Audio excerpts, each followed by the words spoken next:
Hello friend, welcome to the our channel. तो आज हम लोग देखने वाले हैं क्लास 12 का फिजिक्स चैप्टर 2, जिसका चैप्टर का नाम है स्थिर विद्युत तथा धारिता। विद्युत तथा धारिता। ठीक है, तो आपको वीडियो शुरू करने से पहले अगर आप चैनल पर नए हो तो चैनल को जरूर सब्सक्राइब कीजिएगा और बेल आइकन को जरूर दबाइएगा, ताकि जब मैं वीडियो डालूँ तो आपको नोटिफिकेशन आ जाए। तो चलिए हम लोग शुरू करते हैं। हमारा सबसे पहला क्वेश्चन है कि समविभवी तल क्या है। यह इम्पोर्टेंट क्वेश्चन है। तो हमारा सबसे पहला क्वेश्चन है समविभवी तल क्या है। तो समविभवी तल, विद्युत क्षेत्र में समविभवी तल एक ऐसा तल है जिसके सभी बिंदु पर विद्युतीय विभव का मान समान होता है तथा समविभवी तल के प्रत्येक बिंदु पर विद्युतीय क्षेत्र की दिशा हमेशा लंबवत होती है। तो चलिए इसको हम लोग देखते हैं कि कैसे करना है। तो देखिए, मान लीजिए देखिए ये कोई तल है, ठीक है। इसमें विद्युतीय क्षेत्र मान लीजिए ये है, ठीक है। तो यहाँ पर भी जितना विद्युतीय क्षेत्र सब पर क्या होगा, समान होगा। विद्युतीय क्षेत्र क्या होगा, सब पर समान होगा। देखिए यहाँ पे हमको बता रहा है कि तल जिसमें विद्युतीय बिंदु पर विद्युतीय विभव का मान हमेशा क्या होगा, मतलब कि हमेशा जो इसका मान होगा, विभव जो होगा यहाँ पर विभव जो होगा, मान लीजिए R1 R2 R3 क्या होगा, ये समान होगा। ठीक है, तो ये इसी को हम क्या कहते हैं, समविभवी तल कहते हैं। मतलब विद्युतीय विभव सब पर क्या हो, एकदम समान हो। फिर से देखिए, मान लीजिए कि एक पृष्ठ है यहाँ पर, तो अगर मान लीजिए चारों तरफ है तो यहाँ पर सब जहाँ पे विभव R1 R2 R3 करके ये समविभवी तल, मतलब हर जगह विभव क्या है, समान है। कोई तल पर हर जगह विभव समान है। अब देखिए अगला हमारा क्वेश्चन है, हमारा कि विद्युत द्विध्रुव तथा द्विध्रुव आघूर्ण क्या है। तो देखिए, विद्युत द्विध्रुव, जब बराबर परिमाण के दो विजातीय बिंदु आवेश एक दूसरे के अत्यंत ही अल्प दूरी पर, मतलब कम दूरी पर रहते हैं, तो इस प्रकार से बने निकाय को विद्युतीय द्विध्रुव कहा जाता है। चलिए अब देखते हैं इसको मतलब कैसे। देखिए, मान लीजिए कि ये एक, यहाँ पे देख लीजिए, ए प्लस क्यू है और ये माइनस क्यू है। तो क्या कह रहा है, दो विजातीय आवेश के एक दूसरे के अत्यंत ही अल्प दूरी पर रहे तो इस प्रकार से बने। देखिए, विजातीय आवेश है, ठीक है, आवेश अलग अलग है, लेकिन इसका मान क्या है, हमेशा समान होगा, बराबर ही होगा। तो मान लीजिए इसके बीच की दूरी हम मान लेते हैं 2L है, तो हमेशा इस पर जितना होगा वही इतना यहाँ पर भी होगा, भले ही माइनस में हो, ठीक है, फिर भी इसका मान क्या होगा, समान होगा। ठीक है, तो इसे हम क्या कहते हैं, विद्युतीय द्विध्रुव आघूर्ण कहते हैं। विद्युतीय द्विध्रुव का विद्युतीय द्विध्रुव आघूर्ण कहते हैं। ओके, अब देखिए अगला हमारा क्वेश्चन है संधारित्र क्या है। तो देखिए, संधारित्र आप लोग देखे भी होइएगा, संधारित्र इंग्लिश में कैपेसिटर कहते हैं। तो संधारित्र क्या है, देखिए बता रहे हैं। संधारित्र वह प्रबंध जिससे चालक के आकार में वृद्धि किए बिना ही उसके धारिता को कृत्रिम रूप से बढ़ाया जाता है, उसे संधारित्र कहते हैं। देखिए, संधारित्र मान लीजिए कि यह एक तार है, ठीक है, तो इसमें चालक जब ज़्यादा बढ़ेगा तो दिक्कत होगा, ठीक है, मतलब ज़्यादा जब चालक होगा तो उसमें फ्लश करने का, मतलब आग लगने का भी डर होता है, शॉर्ट सर्किट का। तो वहाँ पर भी हम लोग क्या करते हैं, वहाँ संधारित्र का उपयोग हम लोग करते हैं। ठीक है, हम लोग संधारित्र का उपयोग करते हैं। मान लीजिए कि एक तार है, ठीक है, इसमें अचानक से अगर विद्युत बढ़ जाता है, विद्युत चालक बढ़ जाता है, तो क्या हो जाएगा, यह उड़ जाएगा।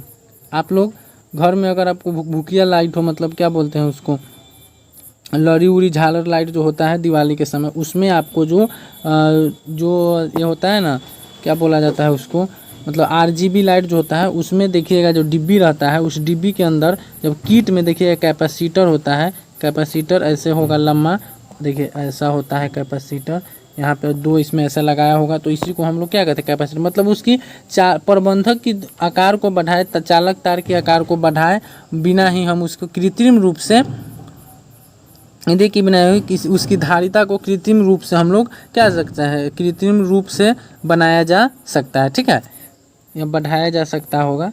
इसका देखिए, इसका SI मात्रक हमारा क्या होता है, SI मात्रक हमारा होता है फैराडे होता है इसका SI मात्रक। अगला क्वेश्चन हम लोग देखते हैं।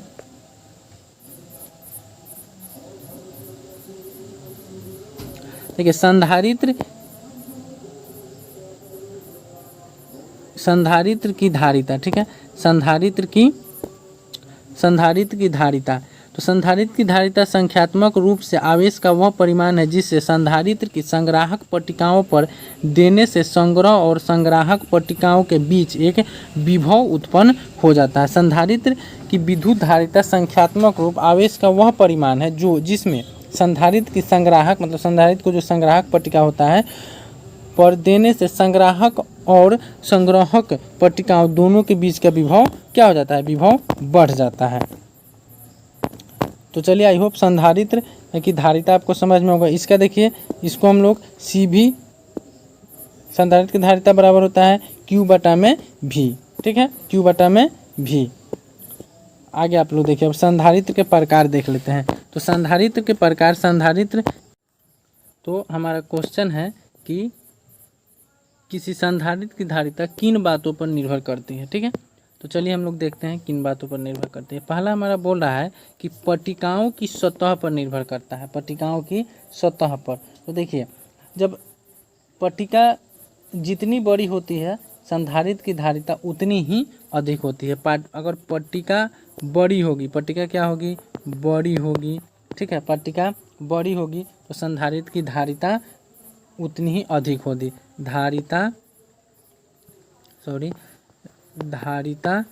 क्या होगी, अधिक होगी, अधिक होगी। मतलब पट्टिका क्या होगा, पट्टिका क्या होगा, हमारा बड़ा होगा। पट्टिका बड़ा होगा तो संधारित्र की धारिता, मतलब जनरली है जब बड़ा जब कोई भी मतलब कोई बर्तन ही लीजिए, कोई भी चीज़ है उसमें जब बड़ा होगा तो उसमें सामान भी अधिक हटेगा, ठीक है। तो जब पट्टिका बड़ा होगा, इसका तो सब मेन संधारित्र के सबसे अधिक तो पट्टिका ही नहीं होता है। जब पट्टिका बड़ा होगा तो उसमें क्या होगा, संधारित्र की धारिता भी अधिक होगी। ओके, अगला देखिए, पट्टिकाओं की बीच की दूरी पर, पट्टिकाओं की बीच की दूरी पर भी निर्भर करता है। तो देखिए, पट्टिकाओं की बीच की दूरी पर निर्भर करता है। पट्टिकाओं की बीच की दूरी जितना कम होगा, क्या होगा, कम होगा। बीच की दूरी क्या होगा, कम होगा। जितना कम होगा संधारित्र की धारिता उतना ही अधिक होगी, ठीक है। पट्टिकाओं के बीच की दूरी जो होगा कम होगा तो भी धारिता उसका क्या होगा, धारिता क्या होगा, बढ़ेगा। उसका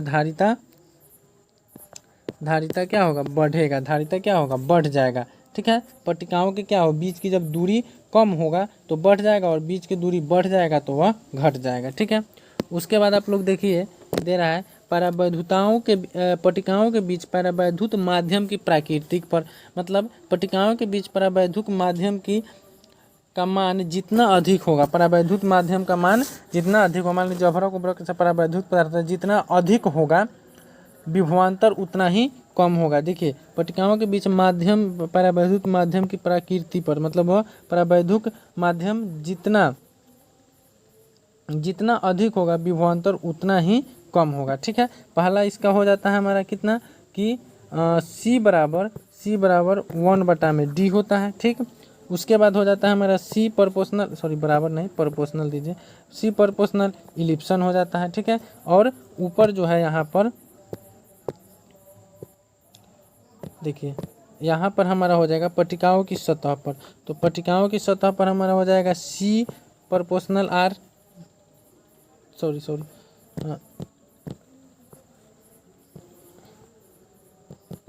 C प्रोपोर्शनल हमारा क्या हो जाएगा, A हो जाएगा, ठीक है, पट्टिकाओं के क्षेत्रफल पर। उसके बाद हमारा हो जाएगा C प्रोपोर्शनल 1 बटा में D होगा। और उसके बाद जो नीचा है, मतलब पट्टिकाओं के बीच की क्या पर, पट्टिकाओं के बीच के जो हमारा बोल रहा है पट्टिकाओं के बीच के परावैद्युत माध्यम पर, तो हमारा C बराबर हो जाएगा, C प्रोपोर्शनल हो जाएगा इलिप्सन हो जाएगा, ठीक है। आगे हम लोग देखते हैं, इलिप्सन है इसको, मतलब परावैद्युत क्या बोलते हैं इसको, परावैद्युतांक बोलते हैं इसको, ठीक है। तो आगे हमारा क्वेश्चन है कि आवेशित चालक की स्थितिज ऊर्जा क्या है, आवेशित चालक की स्थितिज ऊर्जा। तो किसी चालक की, देखिए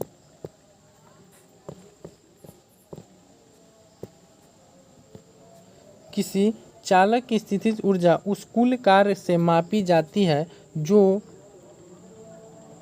उसे प्रारंभिक आवेश अवस्था में आवेशित करने में किया जाता है। यह कुल कार्य उस चालक के स्थितिज ऊर्जा के रूप में संचित रहता है। देखिए, किसी चालक की स्थितिज ऊर्जा उस कुल कार्य से मापी जाती है। किसी चालक की स्थितिज ऊर्जा मतलब जो काम करेगा उससे मापी जाती है, उस कार्य से मापी जाती है जो उस प्रारंभिक आवेश अवस्था में करने में लगता है। मान लीजिए किसी चीज़ को आवेश को लाने में जो सबसे पहला होगा वही जो काम होगा, जो प्रारंभिक अवस्था में जितना उसका आवेश होगा, चाहे मतलब स्थितिज ऊर्जा होगा, ठीक है, करने में किया जाता है, वही होगा उसका। यह कुल कार्य उस चालक की स्थितिज ऊर्जा के रूप में संचित रहता है।